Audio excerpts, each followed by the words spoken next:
बनारस घाट अपनी खूबसूरती के लिए बहुत प्रचलित है, पर घाट के किनारे कई राज लिए बैठे हैं। ये कहानी शुरू होती है बनारस के घाट के पास बने ममता निवास से, जहाँ प्रिया लाल जोड़े में ममता के घर उसकी बहू बनकर आती है। आओ आओ बहू, घर को अपने पैरों से पवित्र करो।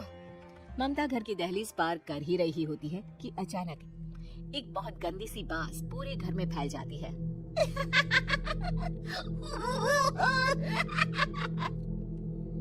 ये बदबू और ये आवाजें, ये कौन हंस रहा है माँ? अब ये पड़ोसी ना हमारे थोड़े अलग से है। कहाँ हम शाकाहारी और ये मांस मच्छी खाने वाले। छोड़, तू ध्यान मत दे और गृह प्रवेश कर। और हाँ बहू, अपनी सास की एक बात हमेशा याद रखना, इन पड़ोसियों से तो कभी बात नहीं करेगी। अच्छे लोग नहीं है ये। अपनी सास की ये बात मानेगी ना बेटा? हाँ माँ, जो आपकी मर्जी, मैं उनसे बात नहीं करूंगी। अगले दिन प्रिया अपनी पहली रसोई बनाने रसोई घर में जाती है। ये छोटी बात तो नाक में जा रही है। एक काम करती हूँ, खिड़की खोल देती हूँ। प्रिया खिड़की खोलने जाती है।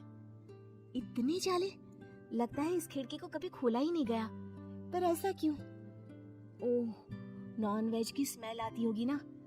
2 मिनट के लिए खोल लेती हूँ, फिर बंद कर दूंगी।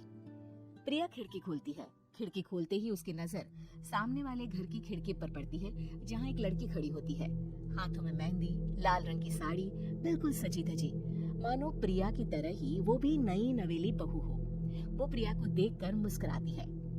हे भगवान, माँ ने तो इनसे बात करने को मना किया था।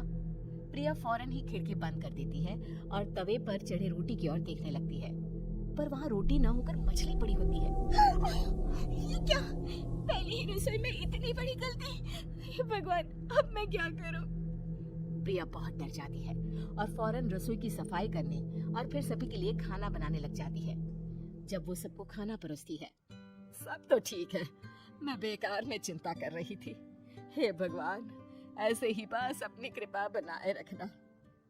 रात के वक्त जब सब सो रहे होते हैं, तब प्रिया को पायल की आवाज सुनाई देती है, जिससे उसकी आंख खुल जाती है। ये पायल की आवाज कहाँ से आ रही है? प्रिया उठकर उस आवाज के पीछे छत की सीढ़ियों तक जाती है। तभी उसे बच्चे के रोने की आवाज आती है। प्रिया छत पर जाती है तो क्या देखती है? वही लाल साड़ी वाली लड़की अपनी गोद में एक नवजात बच्चे को घुमा घुमा कर सुला रही है। तभी प्रिया की नजर उसके पेट पर पड़ती है। ओह गॉड, ये तो प्रेग्नेंट भी है। सुनिए, बच्चा सो नहीं रहा है क्या? मैं कुछ मदद करूं? नहीं नहीं, आपके घर वालों को अच्छा नहीं लगेगा, मैं संभाल लूंगी। स्नेहा की गोद से बच्चा हाथ मारकर प्रिया की गोद में आने को छटपटाने लगता है। दोनों घर अगल बगल में बने होने के कारण प्रिया उस बच्चे को गोद में ले लेती है। प्रिया के पास आते ही वो सो जाता है। बच्चे का वो स्पर्श रात भर प्रिया भूल नहीं पाती और अगली सुबह वो छत पर कपड़े सुखा रही होती है। तभी उसे एक औरत इशारा करके बुलाती है। स्नेहा कह रही थी बाबू तुम्हारी गोद में आते ही सो गया। मैं गौरी, स्नेहा की माँ हूँ। बहू, घर आना, बाबू को खिला भी लेना। शाम को जब घर पर कोई नहीं रहता, बच्चे से मिलने के लिए प्रिया छिपकर अपनी पड़ोसन के घर चली जाती है और कुछ देर बच्चे को खिलाकर वापस लौट आती है। इसके कुछ दिन बाद ही प्रिया को पता चलता है कि वो माँ बनने वाली है। ममता की खुशी का ठिकाना नहीं रहता। माँ जी, पता नहीं क्यों उल्टी आ रही है। प्रिया भागती हुई वॉशरूम में जाती है तो हरे और लाल रंग की उल्टी करती है। उस उल्टी में से कीड़े निकलते हैं। ये क्या? खून और ये कीड़े! माँ! माँ! प्रिया की आवाज सुनकर ममता दौड़कर आती है, पर बेसिन में कुछ नहीं होता। प्रिया हक्की बक्की रह जाती है। ये सब क्या हो रहा है? प्रिया घबरा जाती है और अपने कमरे में जाकर सो जाती है। डर के कारण वो इतनी थक जाती है कि उसकी आंख लग जाती है। तब उसे ऐसा लगता है उसके पेट पर मानो कोई बैठा हुआ हो। कौन हो? प्रिया के पेट पर एक 5 महीने की बच्ची बैठी हुई थी, जो बुरी तरह जली हुई थी।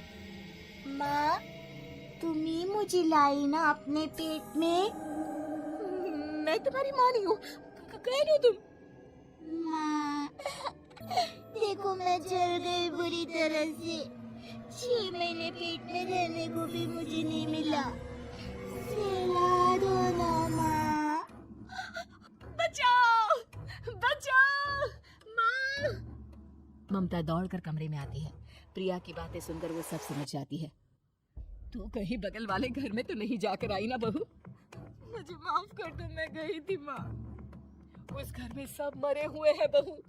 कई साल पहले स्नेहा उस घर में बहू बनकर आई थी। कुछ ही दिन में वो एक बच्चे को जन्म देने वाली थी। पूरा घर बच्चे के आने की खुशी में खोया था कि एक दिन अचानक उस घर में आग लग गई। सब बुरी तरह जलकर मर गए। गौरी आज भी दादी बनने का इंतजार कर रही है और इसीलिए स्नेहा ने अपना अजन्मा बच्चा तुम्हारी कोख में डाल दिया। ममता ये कह रही होती है कि पीछे से उसके पैरों को एक बच्चा पकड़ लेता है। दादी माँ, स्नेहा की गोद में यही बच्चा था। ये बच्चा कौन है फिर? तेरी मौत है। तेरी भी दादी। जिस चीज का ममता को डर था वही हो गया। ममता निवास के ऊपर मौत ने चादर बिछा दी थी। प्रिया का पेट ऐसे ही बढ़ जाता है मानो 9 महीने का हो। 2 हाथ उसके पेट से बाहर निकलते हैं। बहू, संतोष को फोन कर, किसी पंडित जी को बुला बहू। प्रिया का पति भागता हुआ घर आता है। ये तो होना ही था माँ।